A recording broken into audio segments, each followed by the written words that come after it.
Megang mic 3 nggak apa-apa. Nabi kita Muhammad SAW 13 tahun berdakwah. Apa yang beliau hadapi? Sholat dikasih kotoran onta, sholat dicekik, berdakwah dilemparin batu. Kalau sekarang ustadz berdakwah dilarang, dibatalkan. Tidak seperti Nabi SAW. Beliau itu dilemparin batu sampai kakinya berdarah-darah. Zaid bin Haritha yang mendampingi Rasulullah SAW ketika berangkat ke Taif itu menahan, menjaga Nabi supaya tidak terlempar. Dia. Selamat datang di channel Kalam Syiar FM. Segala puji bagi Allah Jalla Jalaluh yang karena nikmatnya kebaikan-kebaikan menjadi sempurna. Jamaah rahimakumullah, tatkala seorang merasa dirinya hebat, tatkala seorang hamba merasa dirinya telah melakukan sesuatu yang indah sehingga dia bisa mencapai sesuatu yang dia inginkan, dia lupa bahwa sejatinya yang menjadikan niat-niat kita bisa terlaksana, cita-cita hamba bisa tercapai, itu Allah Jalla Jalla. Sehingga tugas kita adalah tak henti-hentinya memuji Allah atas segala nikmat yang Allah berikan kepada kita. Hari ini kita bisa berkumpul di sini. Hari ini Allah mengizinkan kita untuk menggerakkan kaki kita mendatangi rumah Allah. Itu karena Allah yang ingin kebaikan buat kita. Jangan merasa sudah berbuat baik kepada Allah Jalla Jalaluh, karena Allah nggak butuh dengan kebaikan kita. Makanya semua kebaikan yang ada itu dari Allah. Ma asabaka min hasanatin famin Allah, wa ma asabaka min sayyi'atin famin nafsi. Supaya kita sadar, kebaikan apapun yang menimpa dirimu, tahu-tahu dapat kebaikan, itu tuh dari Allah, bukan darimu. Bukan karena usahamu, tapi karena Allah yang mengkaruniakan kepadamu. Adapun keburukan yang menimpamu, jangan cari kambing hitam. Itu engkau sendiri sebab. Allahumma salli wa sallim wa zid wa barik wa an'im ala sayyidina wa maulana wa qurrati a'yunina Muhammad wa ala alihi wa ashabihi ajma'in. Ya Allah, semoga salawatmu, semoga salam berkah dan nikmatmu senantiasa engkau tambahkan untuk hamba kekasih, untuk baginda Nabi kita Muhammad sallallahu alaihi wasallam, untuk manusia terindah yang Allah perintahkan untuk bersabar dengan sabar yang indah. Allah mengatakan buat Nabi kita sallallahu alaihi wasallam, fasbir sabran jamila. Semoga salat itu bersambung untuk keluarga beliau, untuk istri-istri beliau, untuk putra-putri beliau, dan untuk seluruh sahabat Nabi. Semoga Allah meridhai kita bersama mereka. Amma ba'd, ahibati fillah, ana tidak tahu kenapa judulnya sabar yang indah. Apa dikarenakan banyak petaka yang menimpa kita? Apa dikarenakan dolar tembus 15.000? Atau dikarenakan bencana-bencana yang tak berhenti, yang seakan-akan bencana itu mendekat ke kota Jember ini? Nah, kebayang ketika kemarin terjadi gempa hampir jam 2 kira-kira. Semua orang keluar dari rumahnya, tapi sebagian tertidur nyenyak di dalam rumahnya, bahkan dia tidak sadar kalau ada gempa. Antum bisa rasakan ada orang yang selamat dan ada orang yang tidak selamat. Ada orang yang lagi di masjid, ini kejadian di Lombok. Lagi di masjid, temennya kabur semua. Dia bukan imam. Dia mau kabur bingung. Kadang-kala orang shock, gak bisa jalan.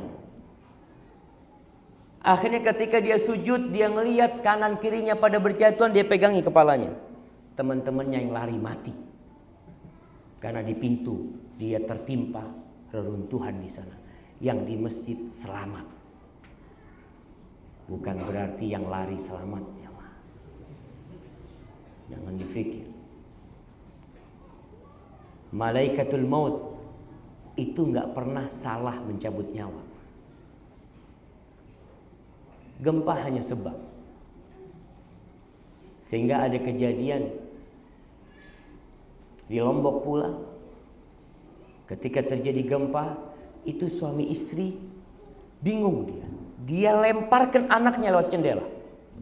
Bapak ibunya mati, anaknya selamat.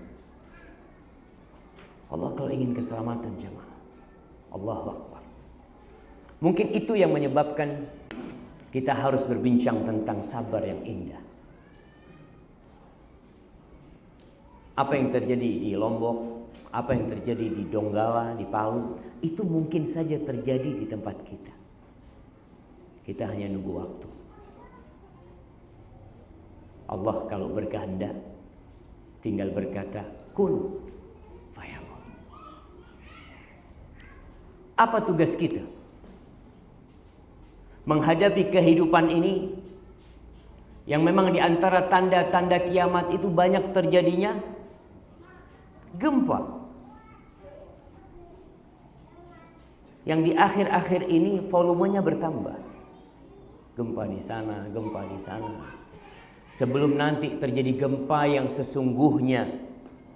Ketika Allah mengatakan idza zulzilatil ardu zilzalaha wa akhrajatil ardu athqalaha wa qalal insanu ma laha yawma idzin tuhadditsu akhbaraha bi anna rabbaka auhalaha. Allah tuh yang mewahyukan kepada bumi untuk melakukan gempa, untuk bergetar. Tugas kita sebagai seorang muslim, kalaupun tidak terjadi gempa, tapi musibah dan petaka pasti datang di rumah kita. Kadangkala gempanya lokal, tetangga nggak gempa, sebelahnya gempa, lempar-lemparan piring. Terjadi seperti itu. Maka jamaah, tadi kita mendengarkan imam membacakan surah Al-Baqarah bahwa Allah sudah menetapkan. Allah telah mengatakan wala nabluwannakum. Demi Allah tuh Allah pasti menguji kalian. Bala itu pasti. Jadi kalau ada orang yang ingin hidup di dunia tanpa bala, salah tempat dia hidup. Tentu mungkin harus berangkat ke Mars sana atau ke Jupiter mana. Karena Allah sudah memastikan wala nabluwannakum bi syai'in minal khauf wal ju'. Kami benar-benar akan menguji kalian dengan sesuatu dari rasa takut. Sejak terjadi gempa, banyak orang yang mulai siap-siap. Kalau gempa nanti larinya kemana ya? Pintu sana susah kayaknya. Kayaknya sembunyi di dalam lemari aja. Antum bisa lihat orang mulai bikin tempat tidur anti gempa. Mereka mulai menawarkan. Karena rasa takut hamba membuat hamba membayar berapapun demi merasakan keamanan. Walju, Allah uji kalian. Allah akan uji kita dengan rasa lapar. Wa naqsin minal amwali wal anfusi was thamarat. Allah akan menguji kita dengan kekurangan harta. Berapa banyak orang yang sukses tahu-tahu hidupnya susah. Berapa banyak orang-orang yang hendak memanen kebunnya, tahu-tahu datang hujan deras, menyebabkan bawang yang dia tanam membusuk dan tidak laku. Orang-orang yang dia cintai hilang. Wallahi jamaah, kita akan diuji kehilangan orang-orang yang kita cintai. Orang tuanya suatu saat orang tuanya akan pergi. Yang orang tua cinta sama anaknya yakin akan ditinggal sama anaknya, atau dia yang meninggalkan anaknya. Wa basyiris sabirin, berikan kabar gembira kepada orang-orang yang bersabar. Alladzina idza asabathum musibah qalu inna lillahi wa inna ilaihi raji'un. Siapa sih orang yang bersabar? Mereka adalah orang-orang yang apabila terkena musibah, mereka langsung mengatakan inna lillah, kami ini milik Allah. Bukan rumah kami saja, bukan kendaraan kami, bukan usaha kami, anak, tubuh ini, jantung yang ada di dalamnya, jiwa yang ada di dalamnya, itu milik Allah. Wa inna ilaihi raji'un. Ingat, ucapan ini bukan diucapkan kalau ada orang mati saja. Kita apabila dengar orang innalillahi wa inna ilaihi raji'un, siapa mati? Enggak, sapiku mati. Mosok sapi mati innalillah. Iya. Jangan dipikir bahwa innalillahi wa inna ilaihi raji'un itu bacaan kalau ditinggal mati saja. Iya. Musibah apa saja yang menimpa. Alladzina idza asabathum musibah, kata Allah. Orang-orang yang sabar adalah orang-orang yang apabila terkena musibah, musibah di hartanya, musibah di badannya, musibah di keluarganya, musibah di usahanya, musibah di orang-orang yang dia cintai. Motornya hilang, pulang dari Masjid Muhajirin, tahu-tahu motornya hilang. Mudah-mudahan enggak ya. Antum jadi takut, tadi anak kunci stang enggak ya kayaknya. Sampai lihat, aduh hilang motor, padahal dipindah sama tukang parkir. Antum ketika ngeliat hilang langsung katakan inna lillah wa inna ilaihi raji'un.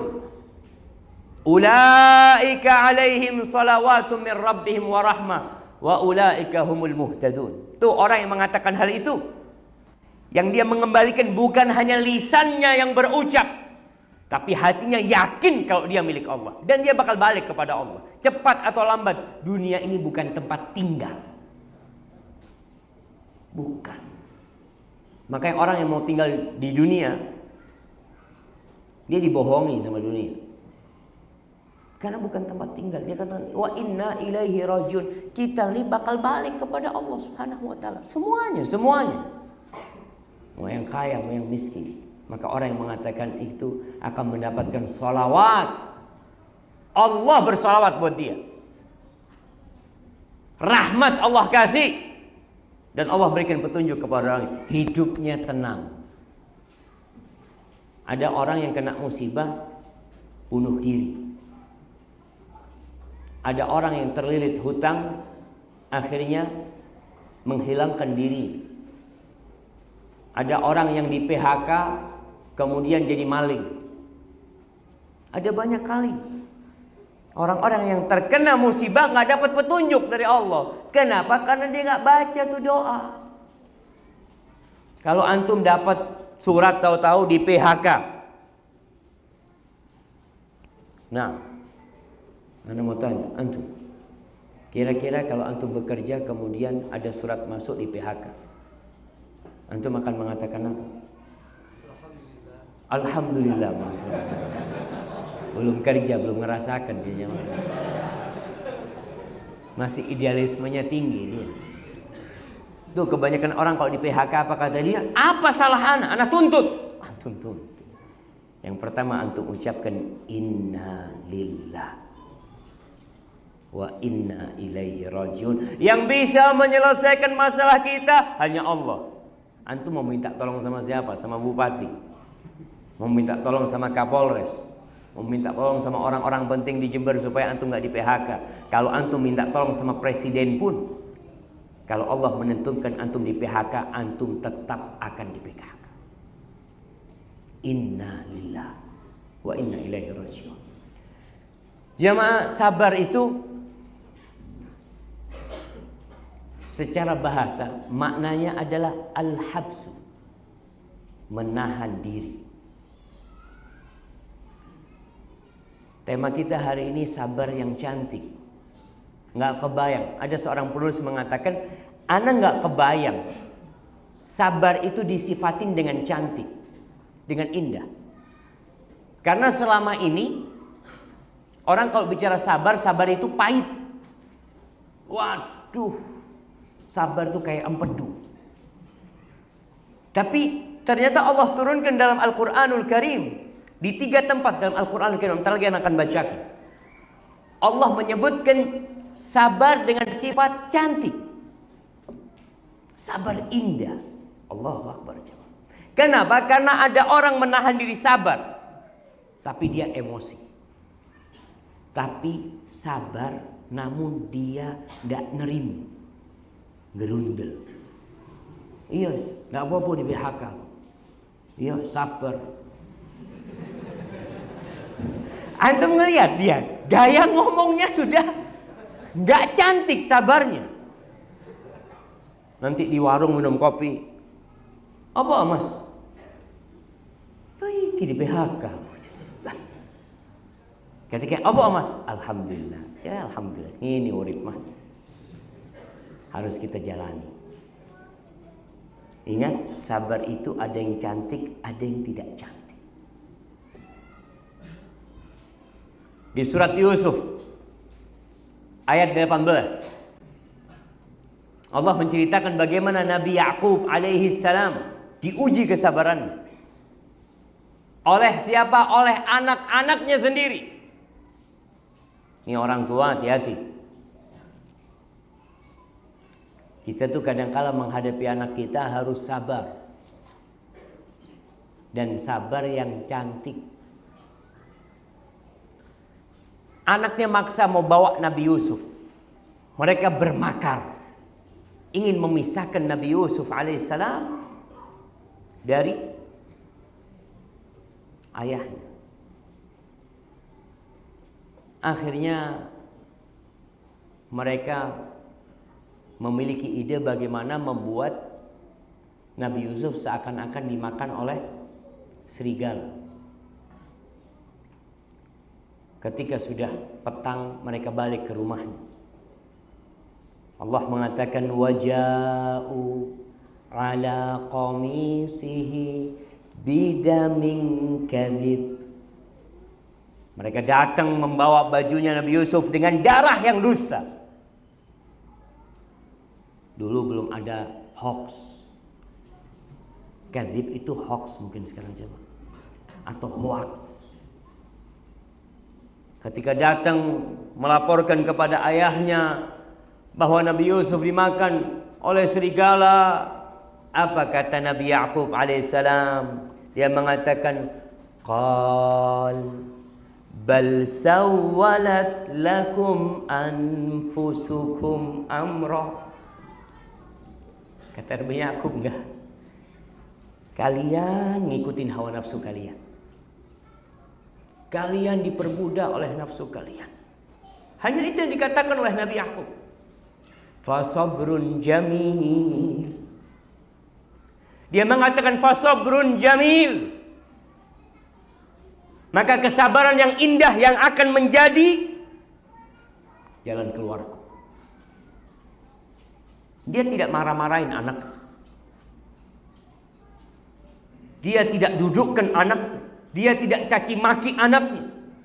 Dia mengatakan fasabrun jamil wallahul musta'anu ala ma tasifun.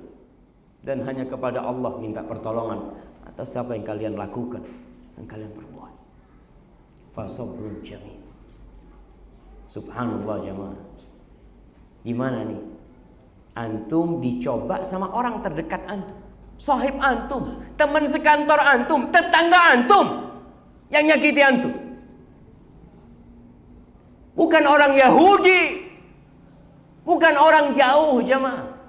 Dan kezaliman yang dilakukan oleh orang-orang dekat itu lebih menyakitkan hati.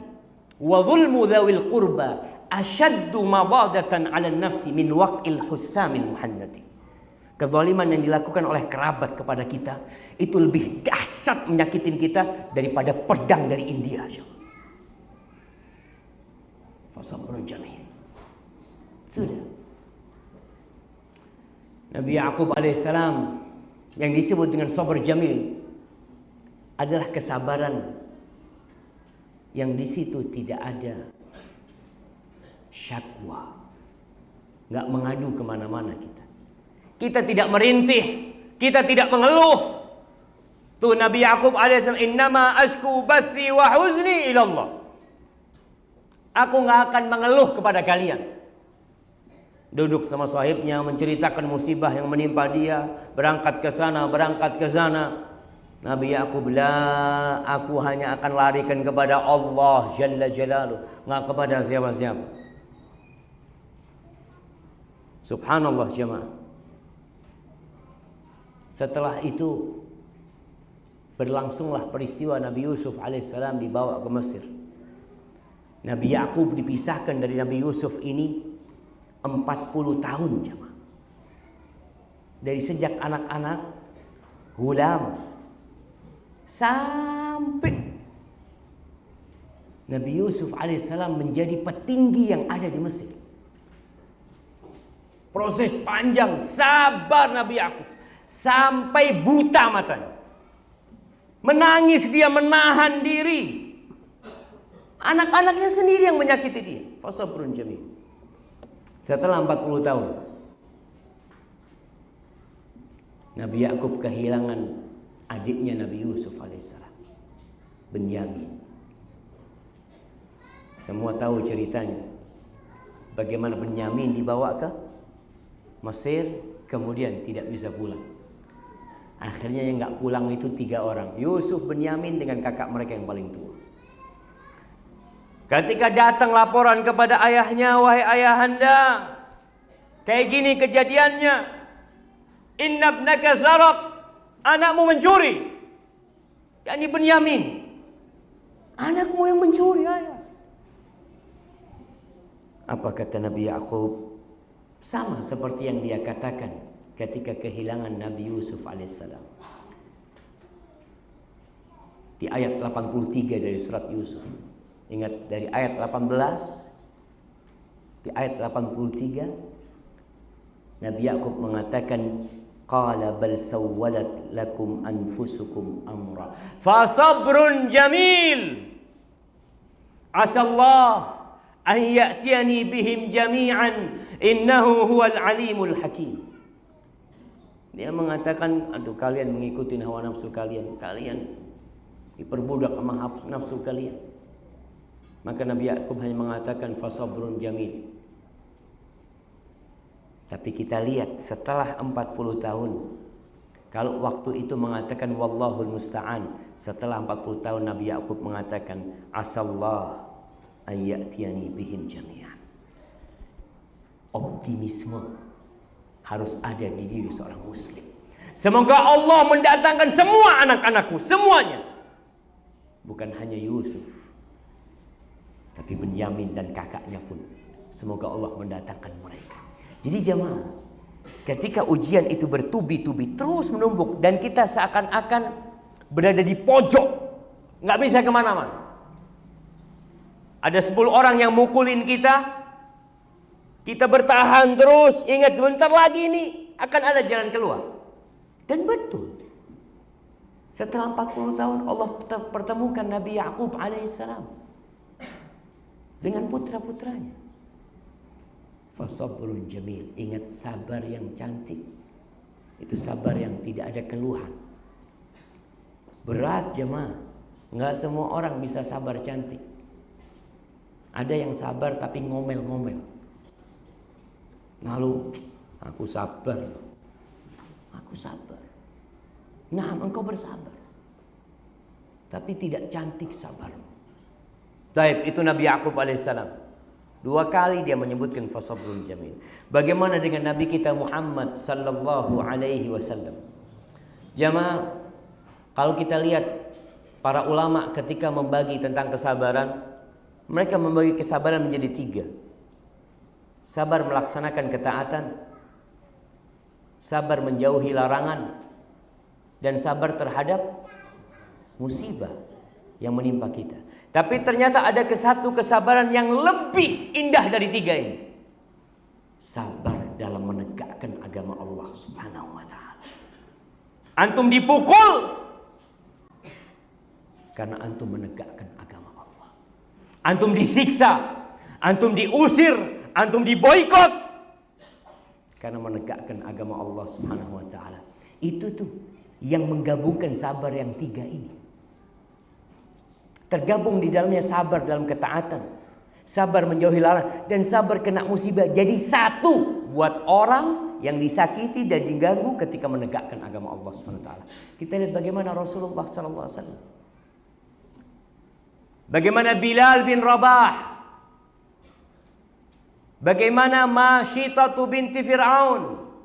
Bagaimana tukang-tukang sihir Fir'aun yang dibunuh, dibantai dalam hitungan menit jamaah, hanya karena mereka beriman kepada Allah dan beriman kepada Nabi Musa alaihissalam. Sabar mereka. Mereka mengatakan, Allahumma afrigh alaina sabra wa tawaffana muslimin. Ya Allah, tuangkan buat kami kesabaran ya Allah, tuangkan. Ini mau dibunuh, mau dicincang sama Fir'aun. Kalau orang dibunuh sekaligus jamaah, enak. Selesai sudah. Tapi bagaimana ketika dipotong kakinya, dipotong tangannya, kemudian disalib berhari-hari, merasakan pedihnya darah itu mengalir. Maka mereka minta kepada Allah agar dituangkan kesabaran buat mereka. Wa tawaffana muslimin, dan matikan kami dalam kondisi kami Islam ya Allah. Jangan sampai di akhir hayat akhirnya su'ul khatimah. Na'udzubillah. Rasulullah sallallahu alaihi wasallam, Allah mengatakan kepada beliau,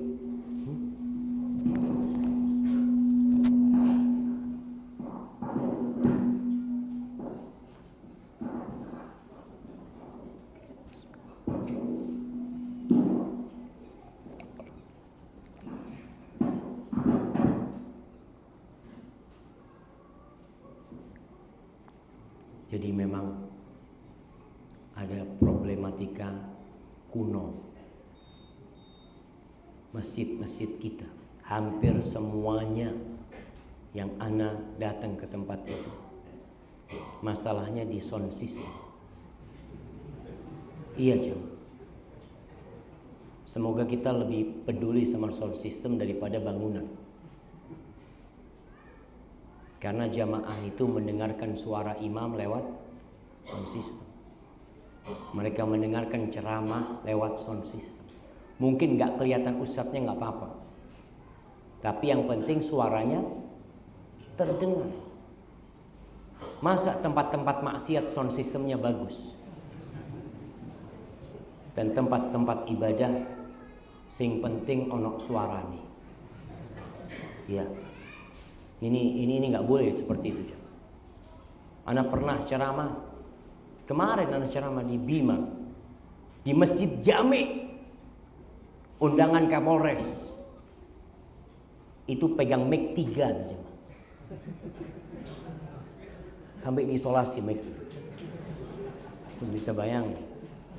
Anak kadang-kadang ya Allah, kenapa sih kalau kita nggak peduli sama rumah Allah? Ingat sound system, mudah-mudahan bukan hanya masjid ini yang sampaikan, hampir di semua masjid.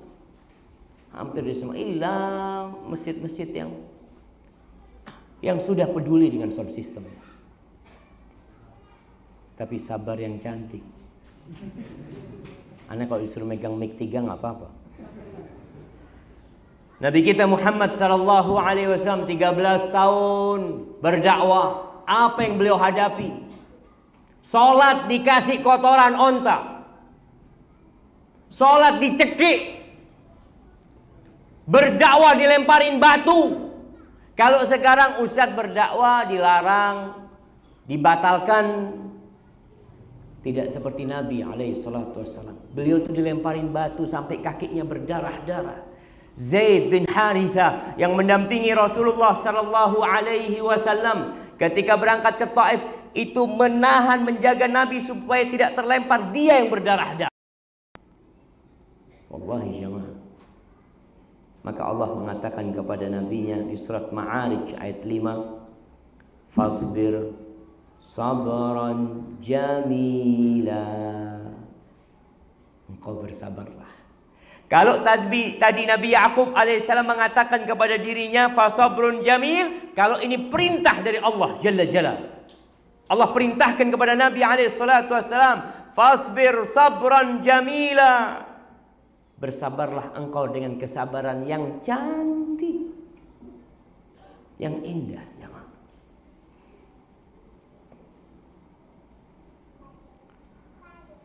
Syekhul Islam Ibn Taimiyah rahimahullahu ta'ala pernah ditanya tentang 3 hal.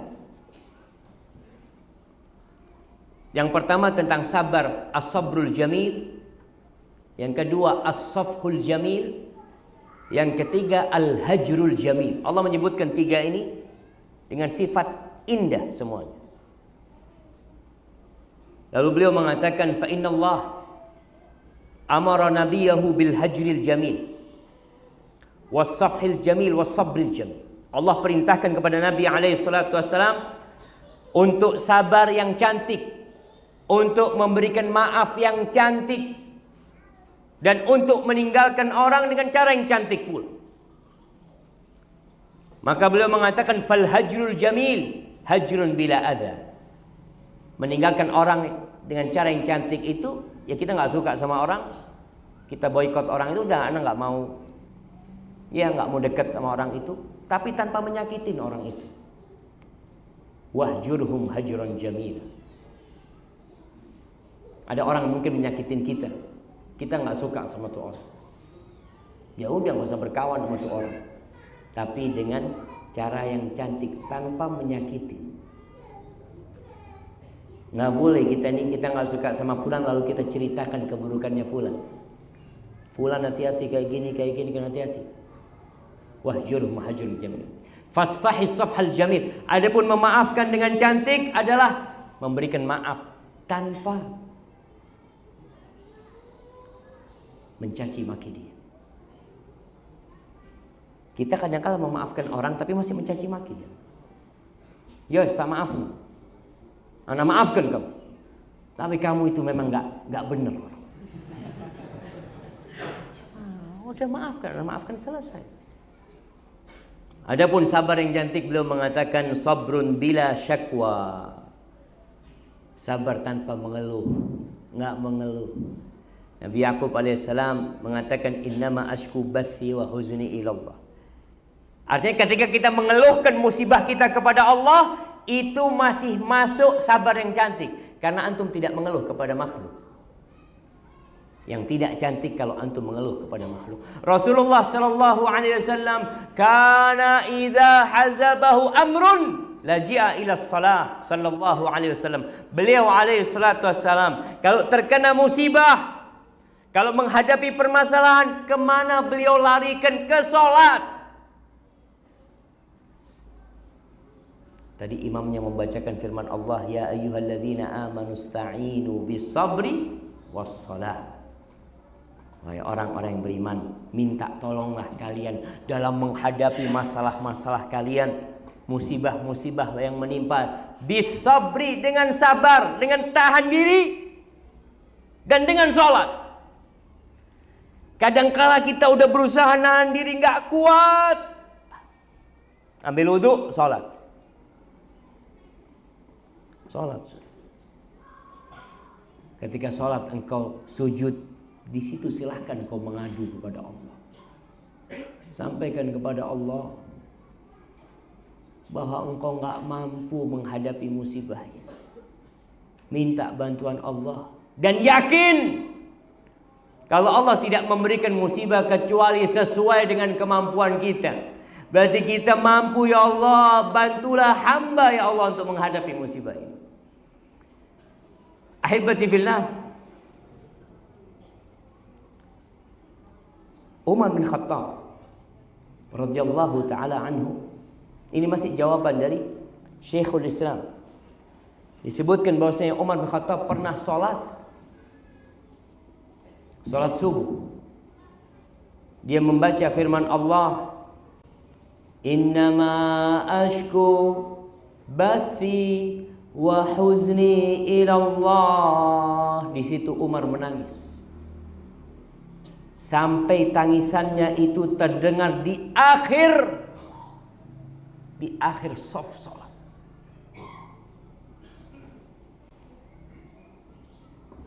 Silahkan menangis kepada Allah, tapi jangan mengadu kepada makhluk. Nah,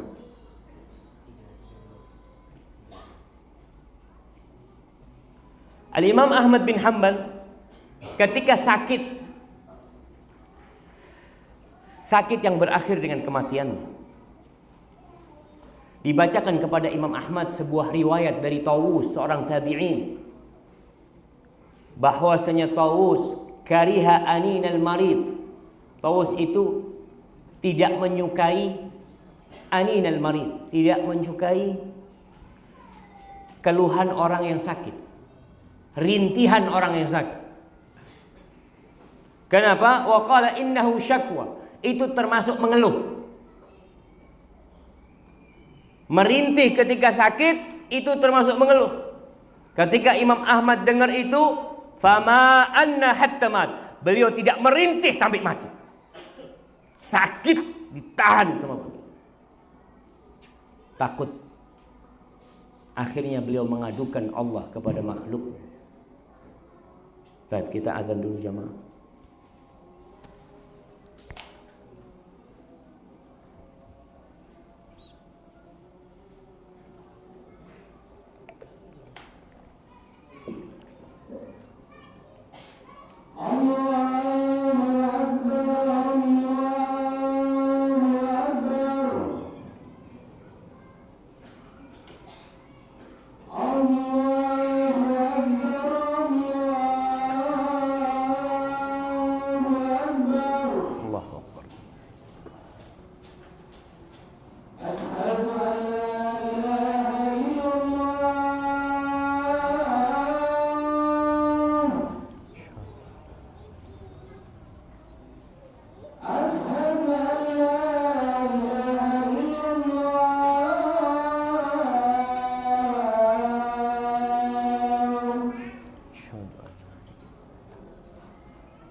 Syekhul Islam mengatakan wadzalika annal mushtaki talibun bilisanil hal. Orang yang sedang mengeluh itu sejatinya sedang meminta. Sedang meminta. Apa yang dia minta? Yang pertama, dia meminta agar dihilangkan sesuatu yang membahayakan dirinya. Atau dia ingin meminta manfaat. Sedangkan hamba itu diperintahkan untuk meminta hanya kepada Allah Jalla Jalaluhu. Allah mengatakan, فَإِذَا فَرَغْتَ فَانْصَبْ وَإِلَى رَبِّكَ فَارْغَبْ وَإِلَى رَبِّكَ فَارْغَبْ. Hanya kepada Rabbmu engkau berharap, jangan kepada orang lain. Dan Nabi SAW berkata kepada Abdullah bin Abbas, "Idza sa'alta fas'alillah wa idza ista'anta fasta'in billah." Idza sa'alt, kalau engkau mau minta, minta sama siapa? Ni Abdullah bin Abbas, sepupu Rasulullah sallallahu alaihi wasallam, min ali baitin Nabi alaihi salatu wasallam. Nabi tidak mengatakan kepada Abdullah bin Abbas, kalau engkau minta sesuatu, minta sama aku. Tapi beliau mengatakan sallallahu alaihi wasallam, idza sa'alta fas'alillah. Kalau engkau mau minta sesuatu, mintanya sama Allah. Jangan minta sama tetangga. Kalau butuh pertolongan, minta sama Allah. Oke, ada sebab-sebab di dunia ini yang bisa kita jalanin, tapi hati kita tetap bergantung sama Rabbul Alamin. Terus bagaimana caranya supaya kita bisa mencapai sabar yang cantik? Gimana caranya? Ini kiat-kiat ini penting. Mungkin kalau bisa disampaikan, inilah inti dari kajian kita malam ini. Bagaimana kita mencapai sabar yang cantik, yang tentunya perlu belajar. Antum tahu anak-anak yang naik sepeda? Anak-anak yang naik sepeda itu jemaah, subhanallah, jatuh terluka, apa berhenti dia naik sepeda? Bapaknya kesian, nak, aduh nak, wes cukup nak, enggak ya, anak mau naik sepeda. Terus dia jamaah. Suatu saat dia bisa. Begitu pula sabar yang cantik. Nabi SAW mengatakan, innamal ilmu bitta'allum wal hilmu bittahallum. Ilmu itu didapat tidak dengan tidur-tiduran jemaah. Anak Ustaz bangun tidur tahu-tahu hafal surat Al-Baqarah Ustaz. Masya Allah. Bisa ditiru nggak orang kayak gini? Ya, al-ilmu bitta'allum. Kata Nabi SAW, ilmu itu dipelajari. Dan orang sabar itu memang berlatih dia melatih dirinya untuk bersabar. Awalnya dia mau marah, mau teriak-teriak di depan orang. Ada orang-orang yang seperti itu. Yang kadang-kadang melihat kesalahan orang lain, dia langsung teriak-teriak, dah oleh kayak ngono. Dah boleh. Sabar. Loh ini mungkar ini. Imam Syafi'i aja mengatakan apa? Ta'ammadni binushika fin firadin. Kalau kau mau ngasih nasihat aku ya sendirianlah, jangan di depan orang. Di depan orang itu pelecehan. Tapi ada orang yang kadang-kala melihat kemungkaran, itu nggak tahan dia. Ustadznya ceramah salah, Ustadz bertakwalah kepada Allah, Ustadz. Yo, enggak, anak harus menegakkan kebenaran. Qulil haqq walau kana muran. Sampaikan yang benar walaupun itu pahit, sampaikan. Enggak, ada latihannya memang jemaah. Makanya sampai para ulama mengatakan orang yang enggak sabaran enggak boleh berdakwah.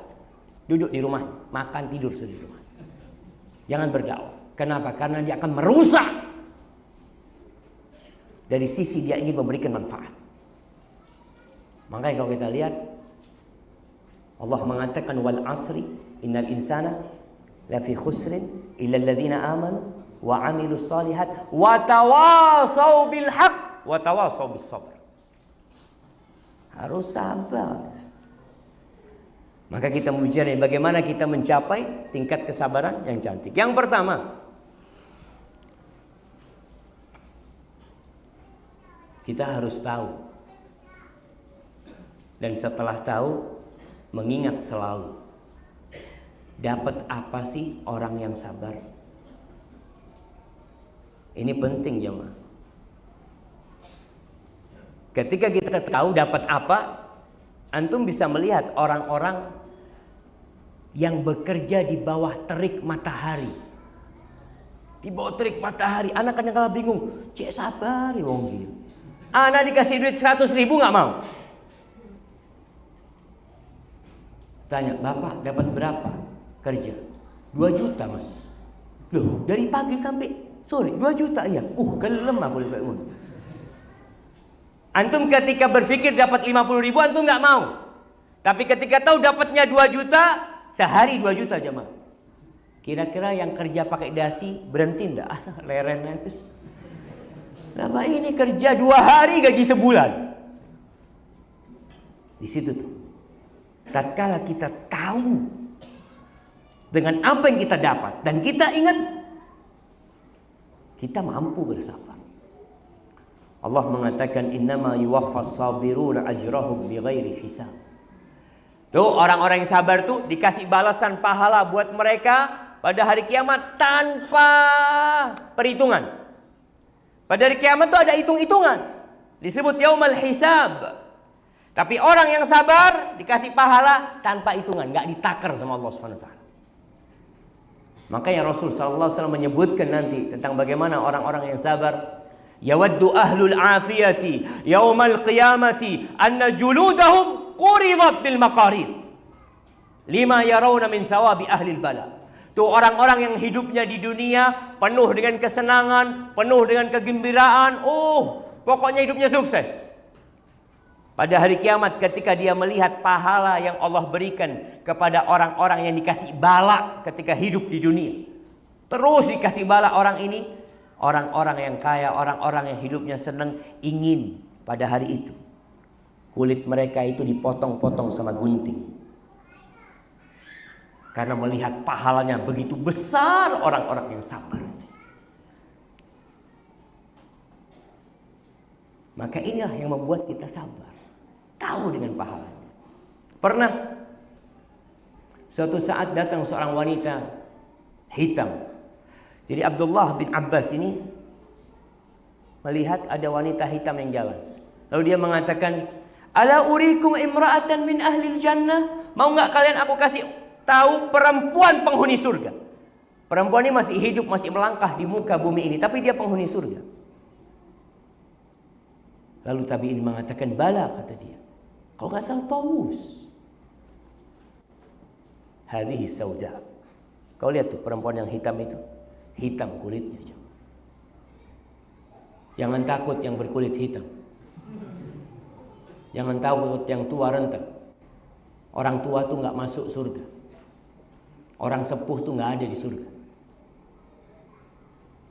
Betul jemaah?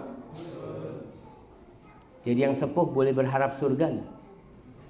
Berharap surga, masuk surga tapi muda. Nggak ada orang tua, sepuh masuk, semuanya muda. Ini perempuan yang hitam nih. Kata Abdullah bin Abbas, "Atatin Nabiyya sallallahu alaihi wasallam, faqalat ya Rasulullah, inni usra wa utakashaf. Fad'ullah li." Wahai Rasul sallallahu alaihi wasallam, aku nih biasanya kerasukan. Atau dia kena penyakit ayan. Sara' itu bisa jadi ayan, bisa jadi kerasukan jin. Dan biasanya kalau datang tuh tersingkap auratku. Fad'ullah li, doakan, mintakan kepada Allah agar Allah menyembuhkan aku. Apa kata Nabi SAW? "In syi'ti da'autullah laki an yu'afiyaki, wa in syi'ti sabarti walakil jannah." Kalau engkau mau, ya udah aku doakan. Semoga Allah menyembuhkan. Tapi kalau engkau mau, engkau sabar, engkau masuk surga. Apa kata wanita ini? Jangan didoakan kalau gitu, aku mau sabar. Tahu dia penyakit ini ternyata mengantarkan dia ke surga. Milih sembuh apa milih sabar jemaah? Kalau kita sembuh tapi masuk surga. Nah, banyak di antara kita yang seperti itu.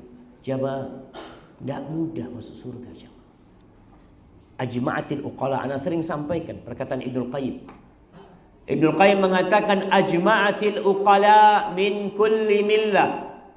Semua orang-orang yang berakal dari setiap ajaran, dari setiap agama bersepakat annan na'ima la yudraku bin na'im, bahwa kenikmatan tidak mungkin bisa diraih dengan kenikmatan. Kenikmatan tidak mungkin bisa diraih dengan kenikmatan. Wa man athara ar-rahata fatathu ar-raha. Barang siapa yang lebih memilih hidup santai, memilih hidup istirahat, bersenang-senang, dia akan kehilangan waktu santai yang sebenarnya nanti. Karena dunia ini diciptakan bukan untuk bersenang-senang di sini, tapi untuk bersabar dan berjuang. Jadi yang pertama, mengetahui dan mengingat selalu. Banyak ayat-ayat yang bercerita tentang kesabaran. Antum bisa baca di surah Ali Imran ayat 148, 146, 148 bagaimana Allah memberikan pahala kepada orang-orang yang sabar. Disebutkan sebuah kisah. Peristiwa ini terjadi di dalam kitab Al-Mihan di Abil Arab.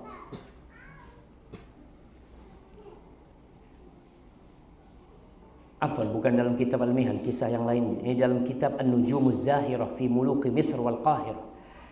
Bahwa pada tahun 560 Hijriah, Raja Nuruddin Mahmud Zinki itu menaklukkan Banias secara peperangan. Bersama dia adiknya namanya Nasruddin. Fa asabahu sahmun. Adiknya ini terkena panah yang mengenai matanya sehingga satu matanya hilang. Faqala akhu Nuruddin. Nuruddin menghibur adiknya mengatakan, "Lau kushifat amma uidda laka minal ajr."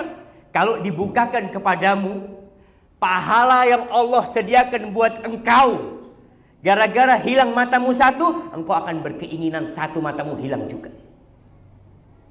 Jemaah, kalau tahu dengan pahala sabar, orang kehilangan satu mata dia bilang, ya Allah kalau hilang dua kan semakin besar pahala. Cuma tadi kita kadang-kadang nggak tahu. Baik, yang kedua, mengingat sabarnya para nabi, para utusan Allah, para pengikut para nabi, mengingat sabarnya orang-orang soleh. Allah mengatakan laqad kana fi qasasihim ibrah. Tuh di cerita-cerita mereka tuh ada ibrah. Kalau mau cari pelajaran jamaah, baca ceritanya para nabi.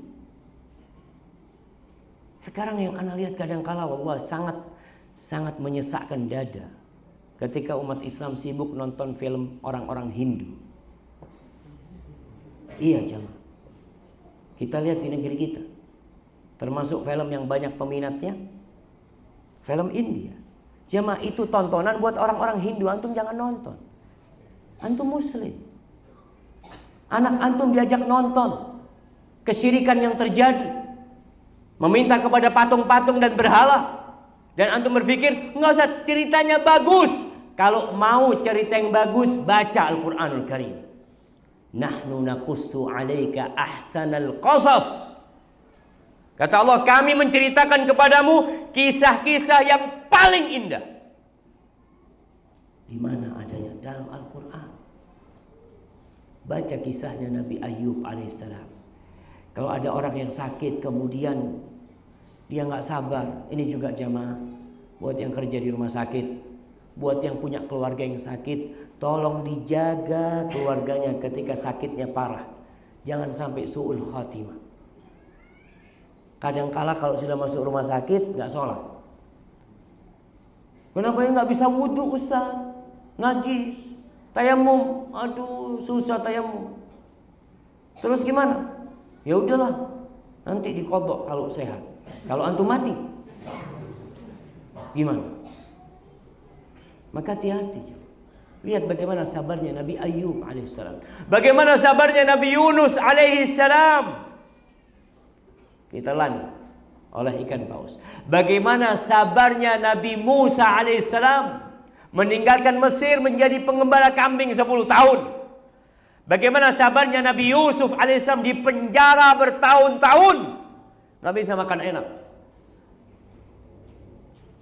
Jadi kalau ada yang ketika berdakwah dia dicaci maki, dibully. Ada yang tanya, Ustaz, anak ini Ustaz di kampung anak kalau lewat dikatakan nih kambingnya lagi lewat nih karena pakai jenggot. Nah, sabar. Engkau nggak sampai dilemparin batu. Nggak sampai seperti Bilal bin Rabah. Di lehernya dikasih tali, ditarik sama anak-anak. Kalau sudah panas, dipendamkan di atas pasir yang panas, diletakkan batu di atas dadanya, dan Bilal hanya mengatakan ahadun ahad, ahadun ahad. Kita tuh kalau baca itu jamaah, oh ternyata tidak sepiro awak iki.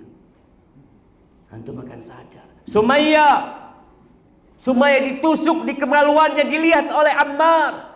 Bapaknya dibantai, ibunya ditusuk kemaluannya sampai mati. Mereka tetap mengatakan la ilaha illallah, sabar.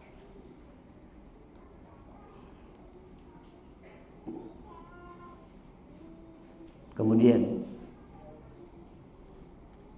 yang paling besar cobaannya itu bukan kita jemaah. Asyaddun nasi bala'an al-anbiya. Orang yang paling berat balaknya, cobaannya itu para nabi. Bukan saya sama antum, bukan. Para nabi. Makanya kalau antum melihat ada orang sakit parah, jangan suudzon sama dia. Koyo aketu sone. Rasulullah sallallahu alaihi wasallam ketika sakit datang seorang sahabat. Dipegang Nabi alaihi salatu wasallam, dipegang itu di atas selimutnya. Itu panas badan Nabi SAW dirasakan di atas selimutnya, panas jamaah. Apa kata sahabat ini? Ya Rasulullah, innaka tu'aku wa'kan syadidan. Ya Rasulullah, sakitmu ini parah banget. Kok bisa kayak gitu? Engkau kan Nabi gitu dia. Nah, lalu Nabi SAW, inni u'aku wa'kar rajulaini minkum. Sakitnya aku ini sakitnya 2 orang di antara kalian. 2 orang. Lalu sahabat, ya Rasulullah, apakah karena engkau akan mendapatkan pahala double? Iya. Jadi kalau antum kena bala, ingat balaknya Nabi SAW lebih berat, sehingga antum bisa terhibur, gak terlalu tenggelam dalam kesedihan antum. Kemudian yang ketiga, termasuk kiat untuk menolong kita supaya sabar. Ketahuilah bahwa engkau bersama Allah. Hadirkan perasaan, aku ini bersama Allah. Dari mana tahu bersama Allah? Wallahu ma'as sabirin. Allah tuh bersama orang-orang yang sabar. Artinya gimana antum akan bersedih ketika anak sabar ini bersama Allah? Maka tatkala antum menumbuhkan perasaan itu, insya Allah musibah yang berat ini akan berkurang. Ketika Rasul SAW dikejar-kejar oleh orang-orang kafir Quraisy dan bersembunyi di dalam gua, apa nama guanya? Jabal Thur, yang berada di Jabal Thur, gua Thur. Bersama Abu Bakar Siddiq radhiyallahu ta'ala anhu, bayangkan Nabi alaihissalam tinggal di celah di gunung selama 3 malam, menghindari buruan orang-orang kafir Quraisy, demi menyampaikan agama Allah ini kepada kita jemaah. Kita ini sekarang kalau jadi ustaz, subhanallah, antum datang kajian, masya Allah, dikasih kotakan, nggak perlu dikasih kotakan. Perlu apa enggak jemaah? Lapar ustaz. Para sahabat Nabi itu sampai pingsan kelaparan. Ceritanya Abu Musa al-Ash'ari, nahnu fi ghazatin ma'an Nabi SAW sittatu nafar. Kita pernah berenam sama Nabi SAW dalam satu peperangan. Kita hanya mengendarai 1 ekor onta, gantian. Jalannya susah, sampai kaki kita ini luka-luka dan kukunya terlepas. Nggak ada yang kita makan.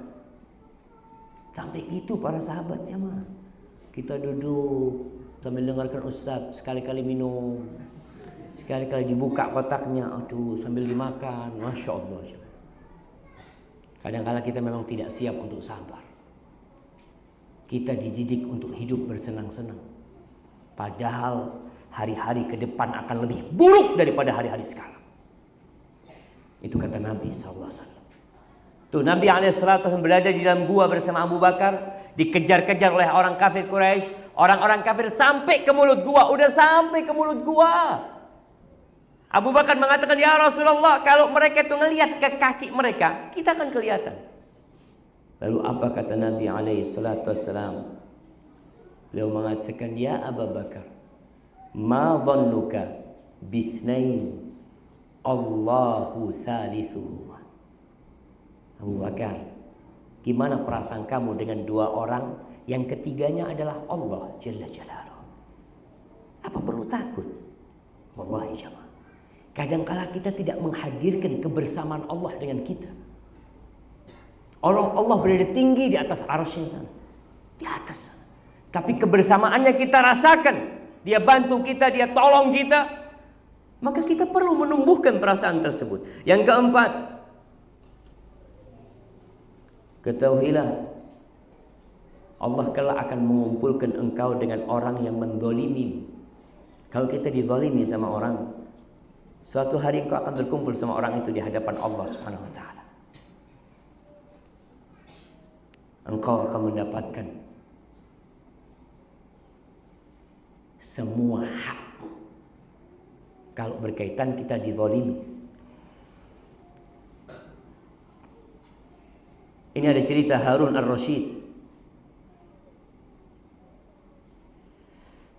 di mana Harun ar-Rasyid radhiyallahu taala anhu pernah memenjara salah seorang penyair dia. Akhirnya penyairnya ini menulis di dinding penjara.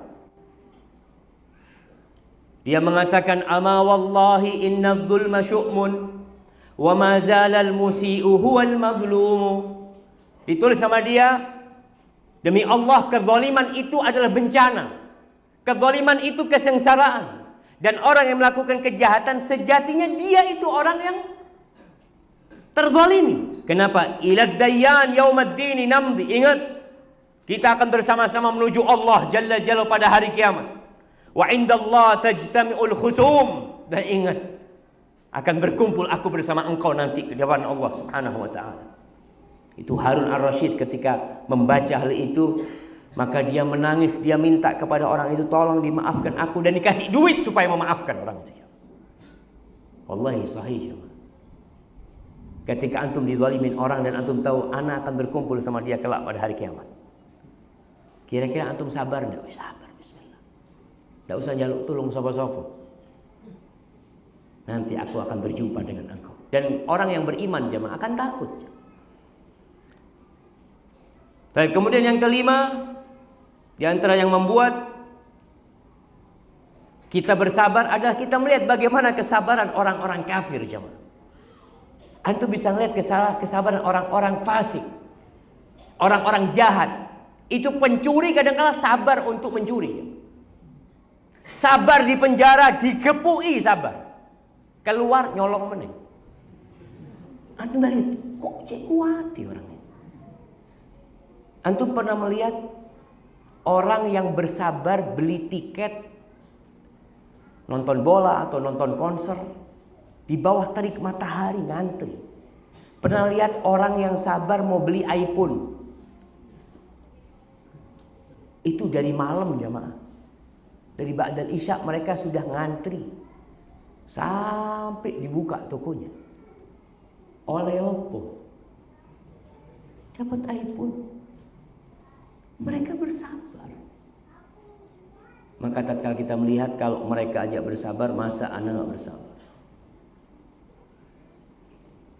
Allah mengatakan tentang orang-orang musyrikin, wantalaqal mala'u minhum animshu wasbiru ala alihatikum. Kalian sabar menyembah berhala-berhala, sabar.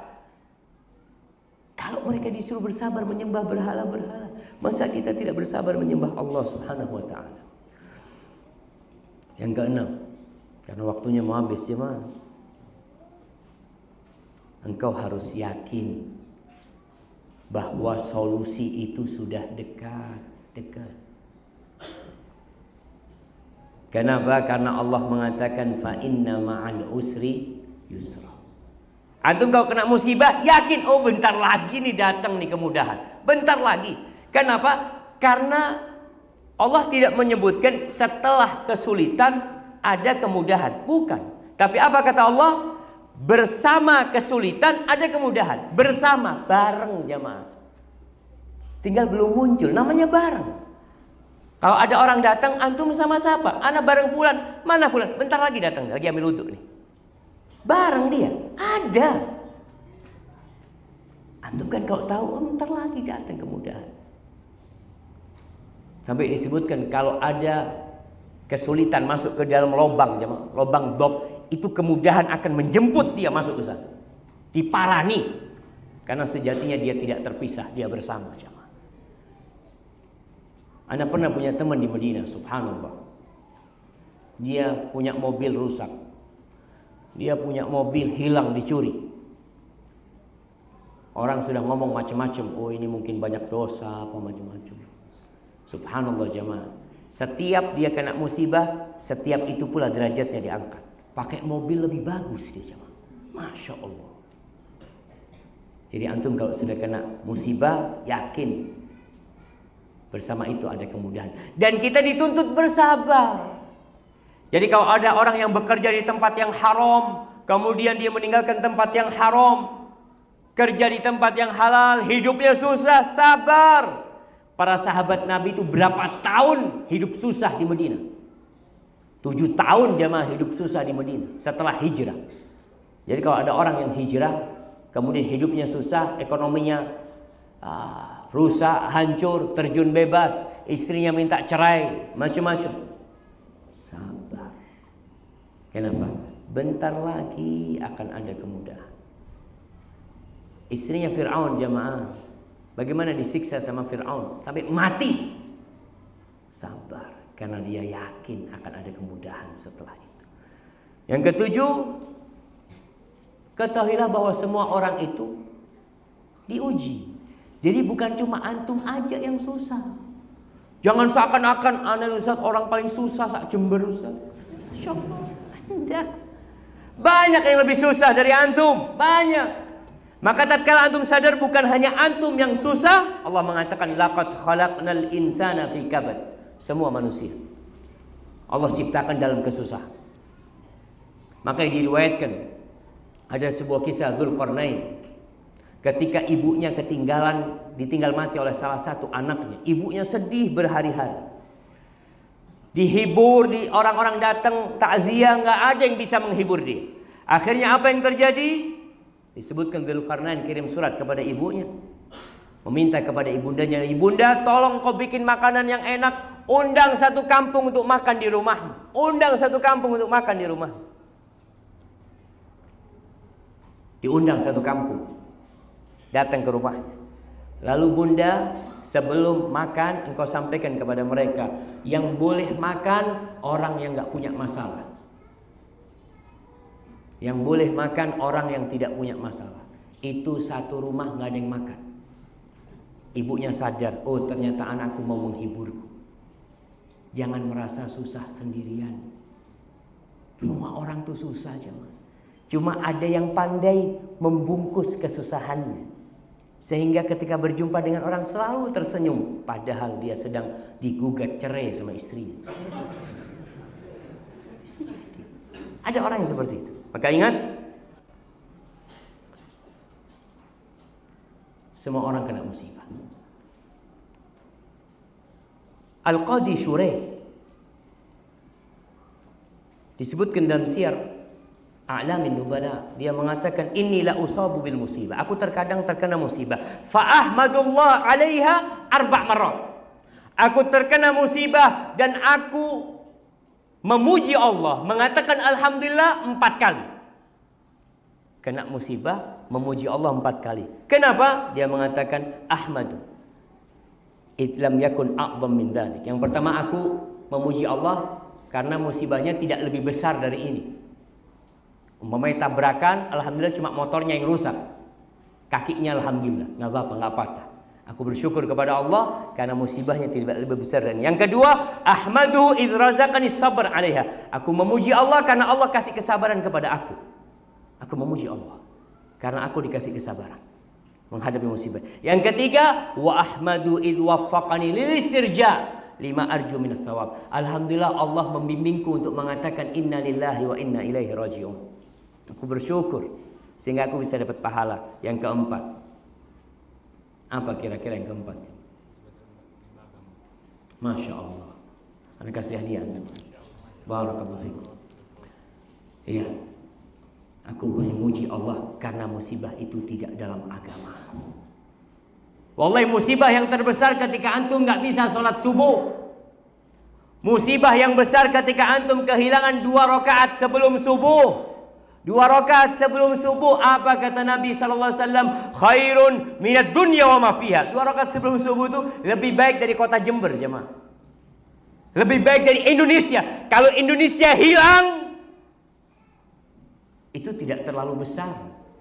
Lebih besar antum kehilangan 2 rakaat sebelum subuh. Tapi kebanyakan kita, Masya Allah, HP-nya hilang, ketinggalan hilang. Allah, 3 hari ceritanya kemana-mana.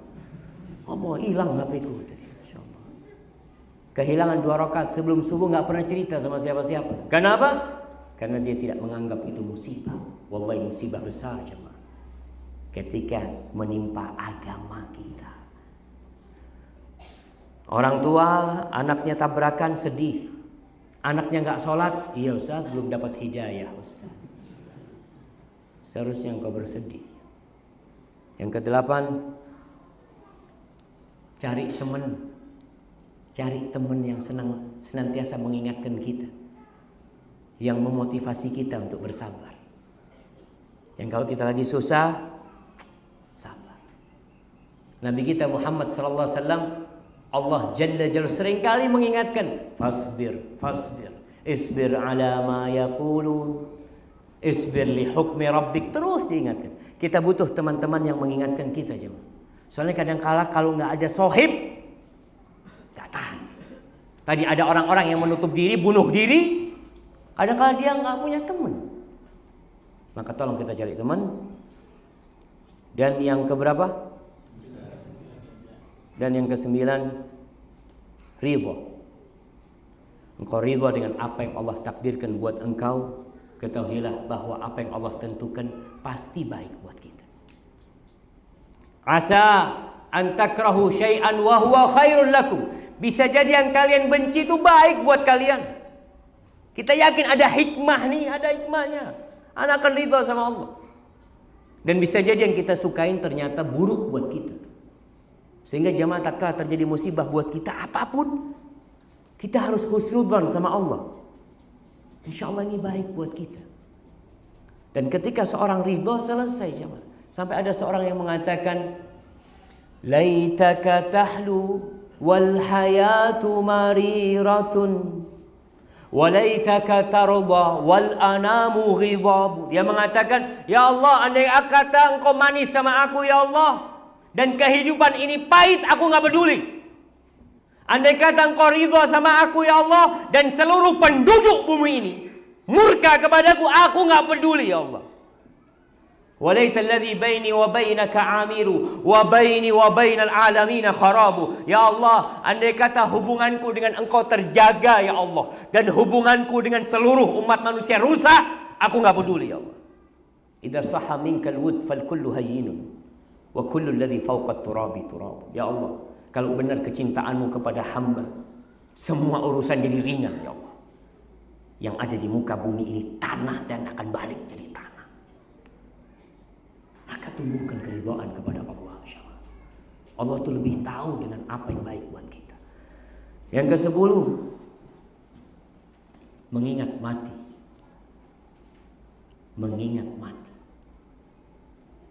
Dan menumbuhkan diri kita perasaan bahwa dunia ini nggak ada artinya. Wallahi nggak ada artinya, jemaah. Antum kalau ngelihat tsunami yang terjadi di Donggala, Antum akan lihat dak ono arti ini tunjuk ini. Satu kampung hilang jamaah. Rumah-rumah bagus, mobil-mobil bagus, dak ada artinya semua. Wallahi bahkan manusia, ana ditunjukkan ya Allah, ana melihat jadi bangkai-bangkai yang membusuk.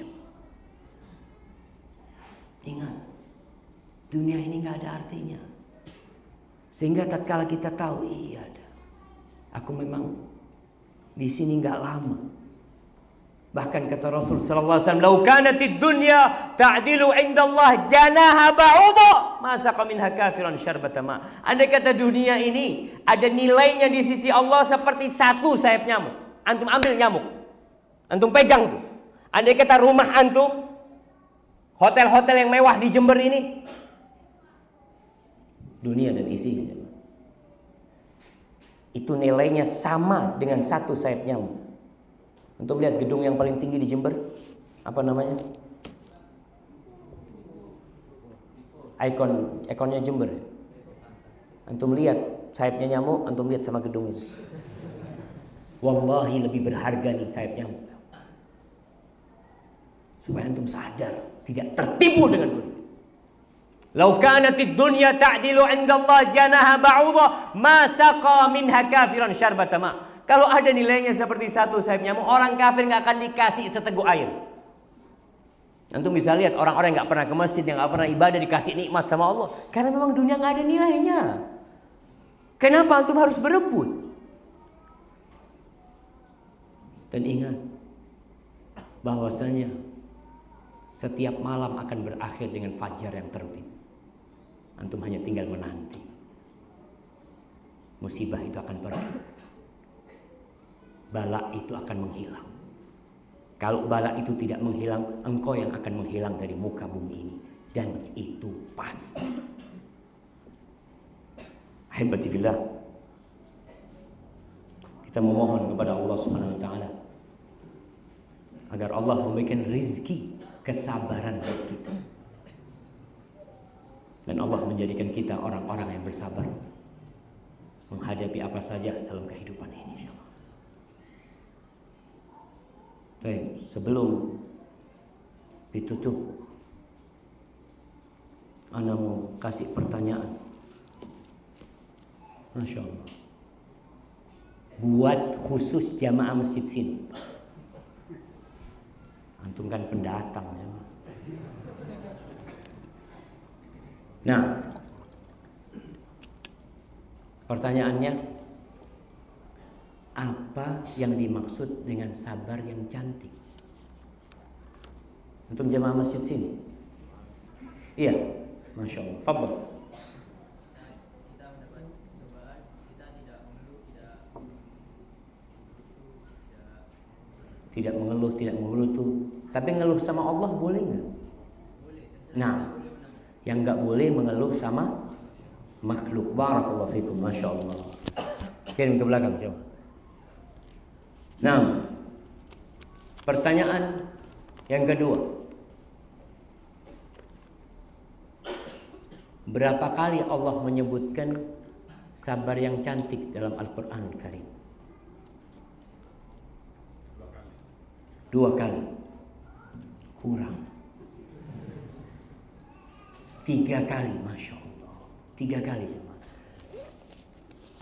Kirimkan yang ngomong 3 kali di belakang sana. 3 kali. Yang dua itu ceritanya Nabi Yakub. Yang satu ceritanya siapa? Nabi kita Muhammad SAW. Fasabrun jamil, Nabi Yakub 2 kali, Nabi kita Muhammad sallallahu alaihi wasallam 1 kali. Fasbir sabran jamil. Baik, kita mungkin masuk ke sesi tanya jawab jamaah. Ini sudah ada pertanyaan yang masuk.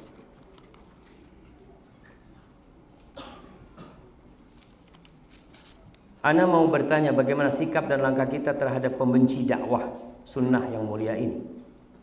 Wallahi jamaah sabar. Itu dari tadi kita bahas. Sabar. Rasul SAW dilemparin batu. Dilemparin batu. Ana membaca sejarah berdirinya Muhammadiyah.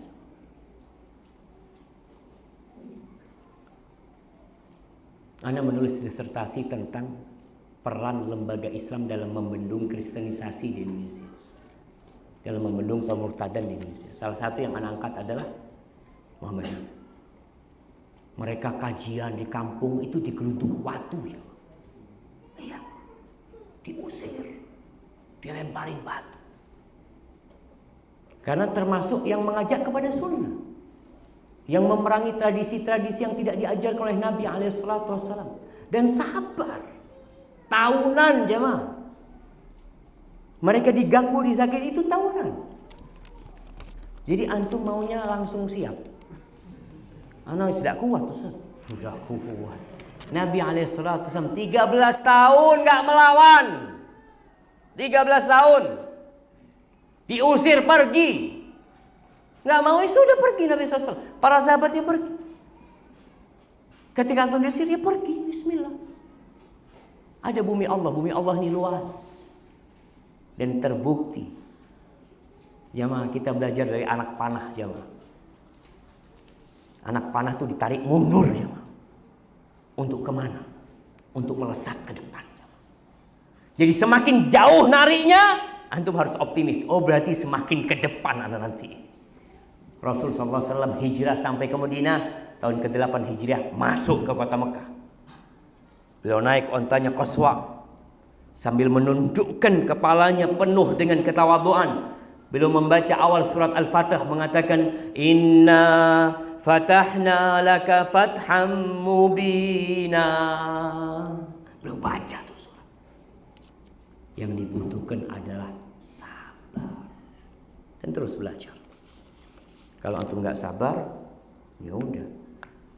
Ini pertanyaannya satu-satu jemaah. Apakah kalau istri berbuat kesalahan, suami harus bersabar atau memarahinya dengan membentak karena kesalahan selalu diulang-ulang?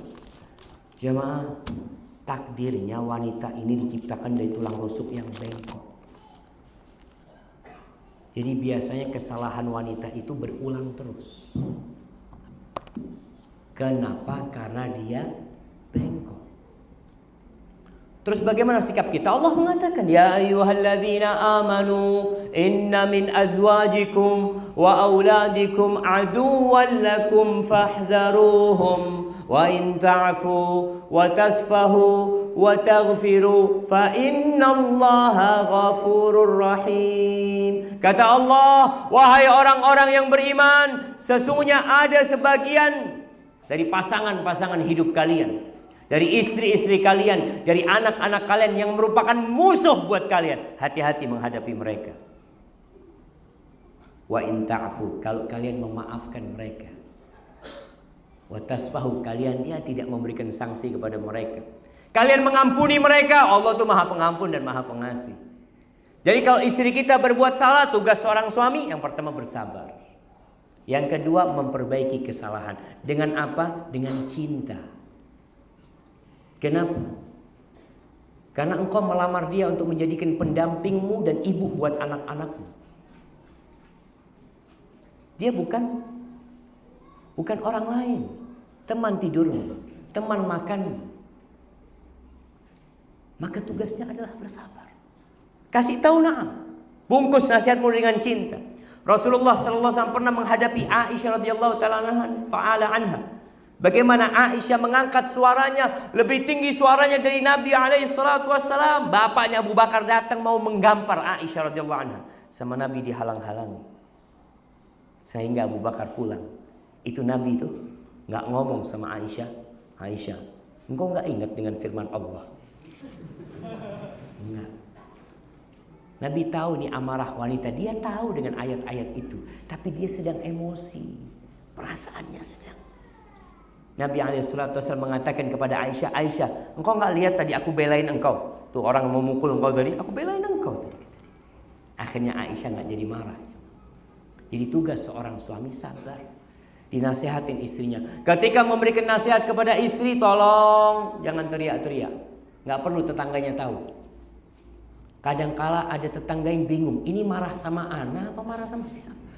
Karena dia teriak-teriak. Dan usahakan tidak di depan orang.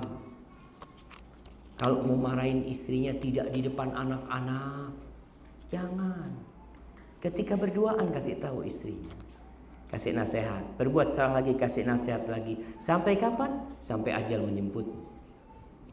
Selama kesalahan dia itu bukan kesalahan yang fatal, yang masih bisa dimaafkan, maafkan. Rasulullah sallallahu alaihi wasallam pernah ditanya, "Ya Rasulullah, kam na'fu 'anil khadim?" Wahai Rasul sallallahu alaihi wasallam, berapa kali kita memaafkan pembantu? Pembantu jemaah. Pembantu ini dulu al-khadim itu bisa jadi budak, bisa jadi pembantu yang berbayar. Anas disebut khadimu Rasulullah sallallahu alaihi wasallam. Dia bukan budak. Ditanya berapa kali kita memaafkan pembantu? Apa kata Nabi SAW? U'fu 'anil khadim fi kulli yaumin 70 marrah. Maafkan pembantumu tiap hari 70 kali. 70 kali. Kita kadang-kadang pembantu berbuat salah sekali, pecat. Mecahkan piring, ganti. Potong gaji. Ya Allah, apakah pembantu niat mecahkan piring jemaah? Ana rasakan. Ketika Ana punya istri, Ana sering beli piring sama gelas. Ana tanya, sampai di rumah itu gelas ya ma, warnanya beda-beda ya ma. Ana ngomong, kemana? Pecah bang, kata istri. Ya, ketika namanya orang cuci piring, licin, jatuh, pecah, gak mungkin pembantu niat. Pembantunya nyetrika baju kita, kemudian terbakar. Kita marah-marah mengatakan, kau tahu baju ini berapa?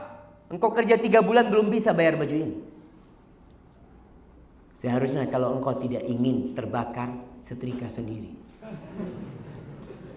Engkau nyetrika sendiri, terbakar juga nanti. Namanya orang nyetrika kadang-kala dipanggil sama majikannya, ini itu macam-macam. Ingat, maafkan. Jangan mudah-mudah menceraikan istri, jemaah. Allah mengatakan kepada para lelaki, wa'ashiruhunna bil ma'ruf. Gaulilah istri-istri kalian dengan cara yang ma'ruf. Fa in karihtumuhunna, dalam kondisi kalian benci sama istri kalian, apa yang harus dilakukan? Ceraikan dia. La fa'asa an takrahu syai'an wa yaj'alallahu fihi khairan katsiran. Kata Allah, sabar engkau. Bisa jadi yang engkau benci itu, di balik itu Allah jadikan banyak kebaikan di istrimu. Sabar.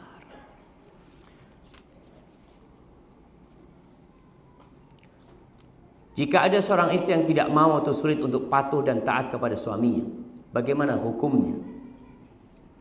Pertanyaannya, kenapa antum milih dia jadi istri? Nah, ini para suami harus sadar. Jangan cuma nyalahkan istri. Antum yang salah milih dia jadi istri. Bukankah Rasul sallallahu alaihi wasallam mengatakan tungkahul mar'a li arba'? Perempuan dinikahin karena 4 hal. Kekayaannya, kecantikannya, nasabnya, agamanya. Fadfar bidzatid din taribat yadak. Engkau disuruh milih yang agamanya baik tapi engkau tidak pilih. Lalu sekarang engkau mengatakan, di mana Ustaz? Enggak mau taat, enggak mau patuh. Kenapa engkau pilih dia? Tugasmu memperbaiki sekarang. Ya, tugasnya kalau engkau memilih dia. Mungkin dulu engkau enggak benar juga sama kayak dia. Akhirnya sekarang dapat hidayah duluan. Mulai dia, engkau harus kayak gini. Engkau dulu sama bang kayak aku bang, sholat bolong-bolong. Kadang-kadang seperti itu. Artinya kadang-kala si suami harus sabar gitu loh.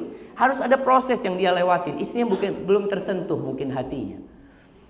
Misalnya sang istri enggan untuk berpakaian syar'i secara kafah yang disuruh oleh suaminya, dan apa yang harus dilakukan sang suami agar tidak menjadi suami yang dayus. Nah, suami ini ada 2 pilihan. Dia tidak boleh membiarkan kemungkaran di dalam rumahnya.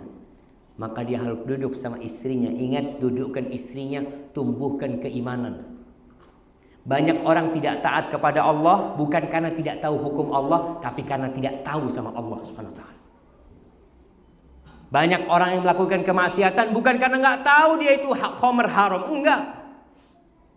Nggak tahu tahu di zina itu haram. Tapi kenapa dia berzina? Dia nggak kenal sama Allah Subhanahu wa taala. Dan antum bisa lihat proses Rasulullah sallallahu alaihi wasallam mengenalkan Allah kepada para sahabatnya 13 tahun di Mekah. Yang ada tauhid, iman dengan Allah, iman dengan hari akhir, tentang Rasulullah sallallahu alaihi wasallam. Salat baru di tahun ke-10 atau ke-11. Sebelumnya nggak ada kewajiban itu. Jilbab, nggak ada yang pakai jilbab di kota Mekah. Jadi kalau ada yang mengatakan jilbab itu tradisi orang Arab, istrinya Abu Jahal nggak pakai jilbab. Istrinya Nabi Muhammad SAW, Khadijah, ketika di Mekah juga tidak berjilbab syar'i. Karena memang belum ada hukumnya. Ya kalau engkau mengatakan jilbab pakaian orang Arab nggak pakai jilbab. Siapa yang pakai jilbab? Orang Islam. Maka antum sabar. Dapati istri yang seperti itu, dudukkan, ajari dengan baik ya. Bersabar, doakan istrinya. Suatu saat ketika antum sudah berusaha tapi belum bisa, mungkin ada solusi lain nanti.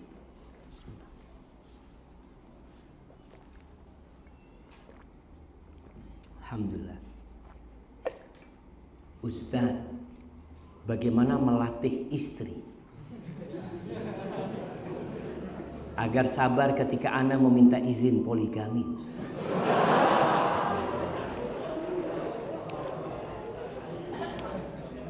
Wallahi jamaah, kalau bicara melatih istri, sebenarnya istri itu perlu dididik keimanan. Nah, beriman dengan takdir ilahi. Ibu-ibu ini kalau ditinggal suaminya mati, sabar enggak? Mau tidak mau sabar. Tapi ditinggal kawin lagi, bukan ditinggal kawin lagi, jamaah. Suaminya kawin lagi. Suami tidak meninggalkan istrinya.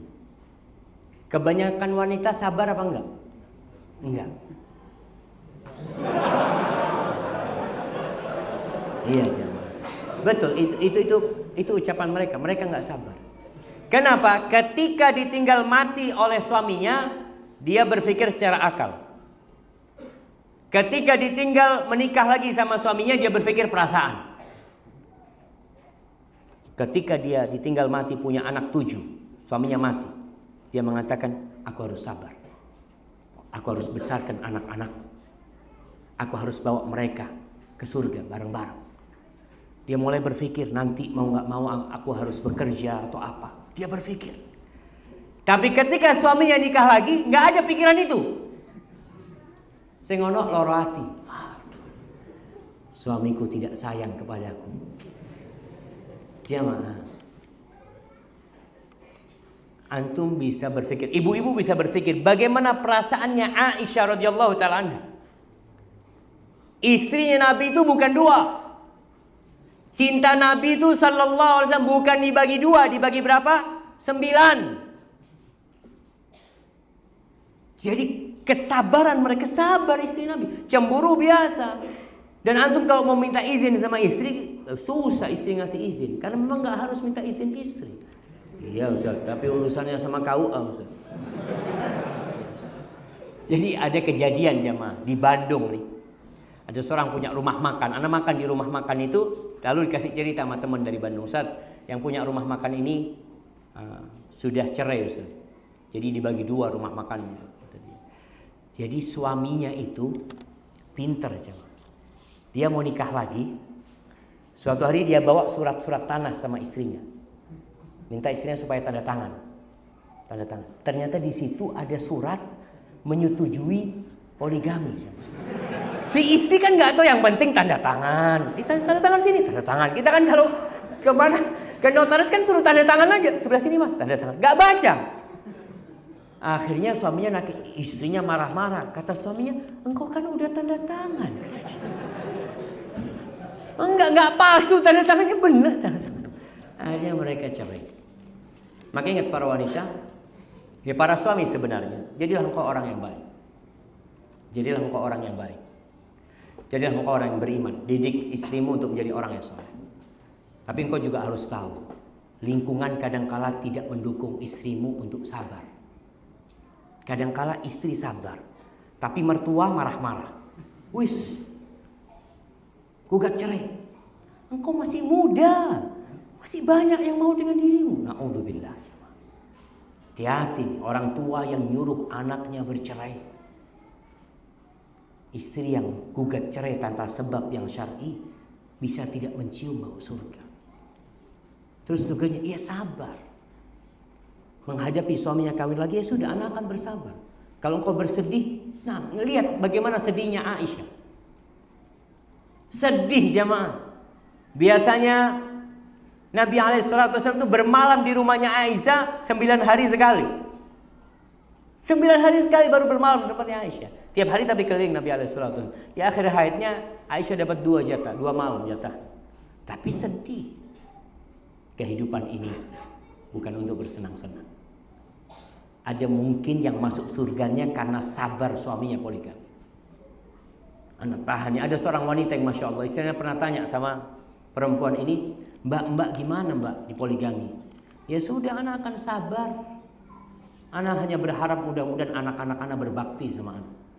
Kalau sama suami sudah diharap. Mungkin artinya dia sudah ya udah, tapi dia tidak gugat cerai karena dia tahu hukum. Dia nggak mungkin melakukan itu. Ya sudah, suami terserahlah. Dia mau apa terserah. Kalau dapat istri yang kayak gini, alhamdulillah. Tapi kalau antum lihat lingkungannya nggak siap, mertua tidak mendukung, orang tua tidak mendukung, akhirnya istri kita dikompor-komporin untuk gugat cerai. Kesian dia.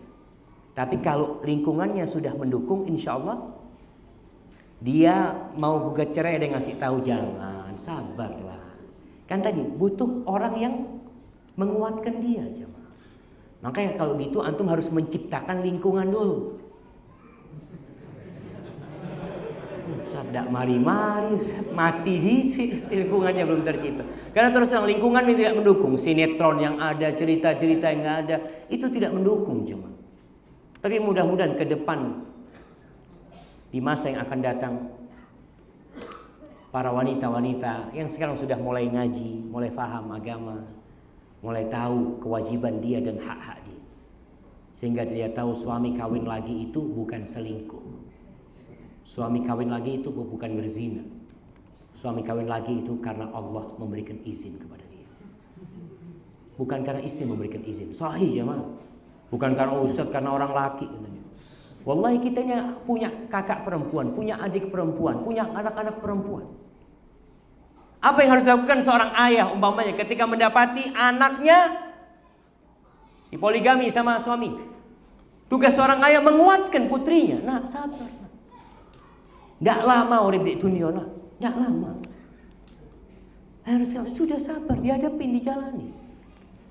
Jangan dipikir kalau gugat cerai hidupnya, anak kalau gugat cerai insya Allah senang hidupnya. Nelongso mungkin. Kesian.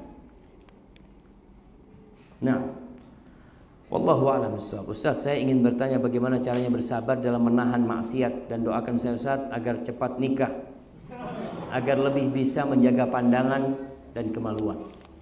Wallahi sahih jemaah. Berat ya. Bersabar meninggalkan kemaksiatan itu berat. Tapi sejatinya juga ringan.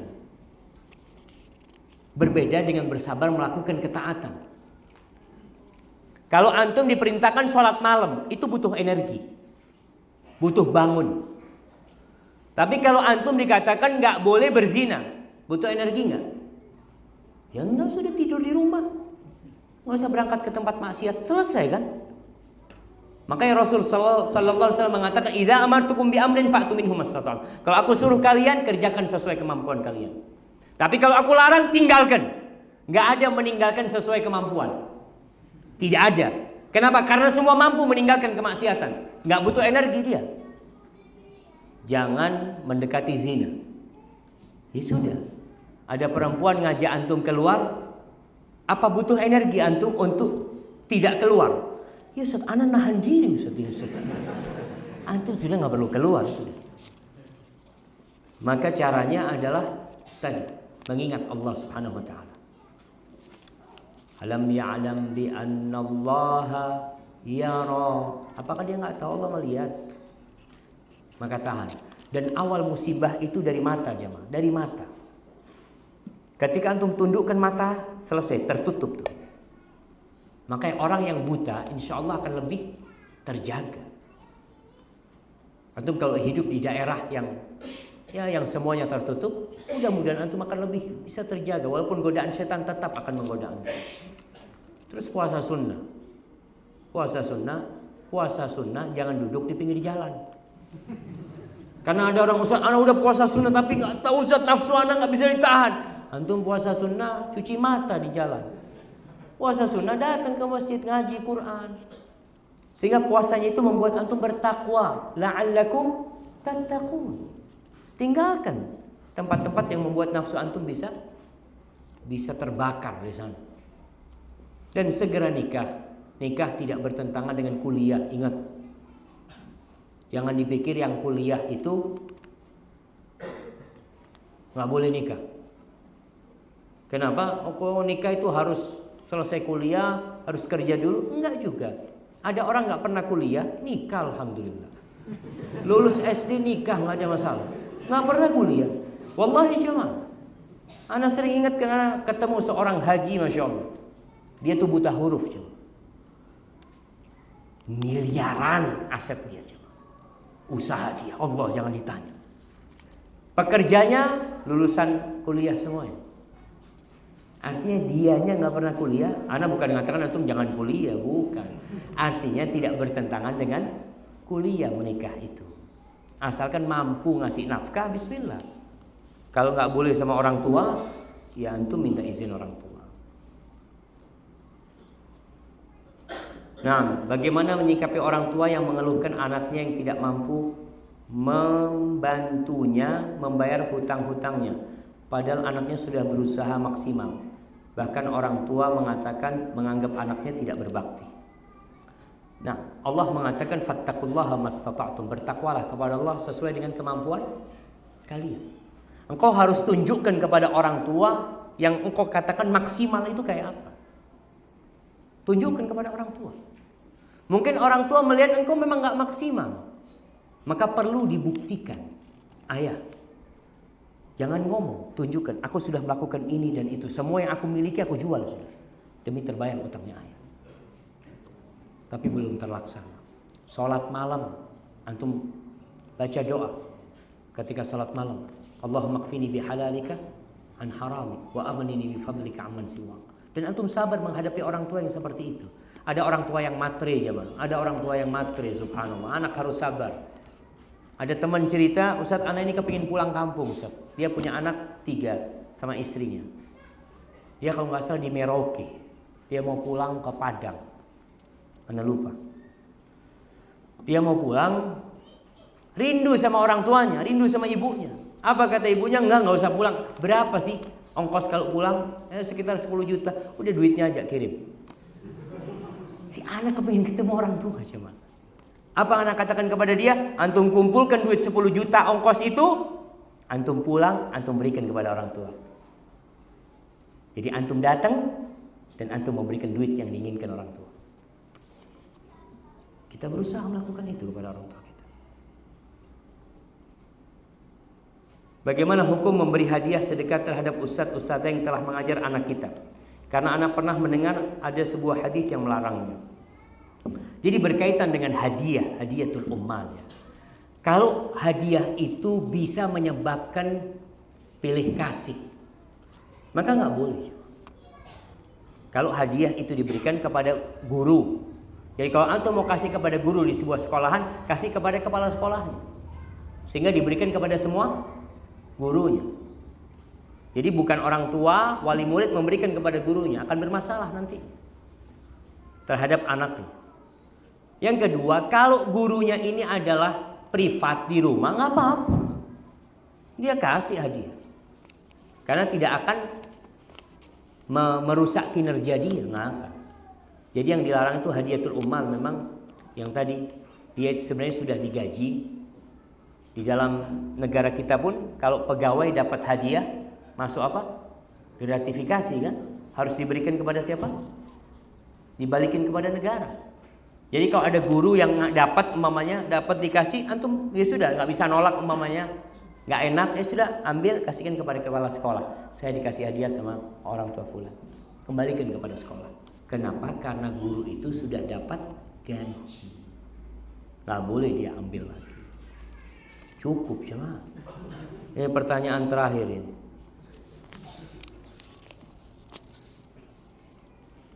Bagaimana hukum meminjamkan barang kepada teman yang digunakan untuk maksiat seperti mendengarkan musik? Ya jangan dipinjemin. Antum kasih isyarat enggak? Antum kalau Dengarkan musik antum tambah jauh dari Allah Subhanahu wa taala. Kalau antum mau dengarkan Quran, anak kasih pinjam. Wallahi jemaah.